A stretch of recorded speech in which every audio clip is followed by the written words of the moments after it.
ঝড় তুফানে আমরা গাছের পাতা উড়ে যেতে দেখি, সেখানে বোমার আঘাতে মানুষের দেহ আকাশে উড়ে যেতে আমরা দেখেছি।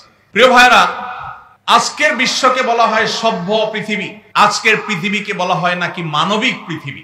আজকের পৃথিবীর সভ্যতা এবং মানবিকতার ধ্বজাধারে যা ধারণকারী যারা, তাদের মুখোশ, তাদের আসল রূপ, তাদের আসল চেহারা, চরিত্র আজ দিনের আলোর মতো পরিষ্কার হয়ে গেছে। গাজায় প্রতিনিয়ত শিশু হত্যা চলছে, ফিলিস্তিনের ভিডিওগুলো দেখবার মতো অবস্থা নাই। একটা ভিডিও দেখছিলাম, আল্লাহ তাআলা আমাকেও একটা বাচ্চা দিয়েছেন ৮-১০ বছরের। ৮-১০ বছরের একটা ছেলে ৫-৬ বছরের একটা ছেলেকে, ছোট ভাইকে বড় ভাই সান্ত্বনা দিচ্ছে, মাথার উপরে হাত বুলাচ্ছে। ছোট ভাই বড় ভাইয়ের কোলে মাথাটা রেখে চোখের পানি ফেলছে, অঝরে কাঁদছে, কারণ তাদের বাবা মাকে শহীদ করে দেওয়া হয়েছে। বড় ভাইটা ছোট ভাইয়ের মাথার উপর হাত বুলাচ্ছে আর তাকে সান্ত্বনা দেওয়ার চেষ্টা করছে, ব্যর্থ চেষ্টা। শত সহস্র শিশু আজ এতিম হয়েছে, শত সহস্র মা বাবার বুক আজ খালি হচ্ছে। যারা নারী অধিকার নিয়ে পান থেকে চুন খসলেই চিৎকার চেঁচামেচি করে, সেই মানুষগুলো আজ পাথর হয়ে গেছে। তাদের চোখের সামনে শত সহস্র মা বোনকে আজ খুন করা হচ্ছে, প্রেগনেন্ট মহিলাদেরকে রেখে সেই হসপিটাল বম্পিং করে উড়িয়ে দেওয়া হচ্ছে।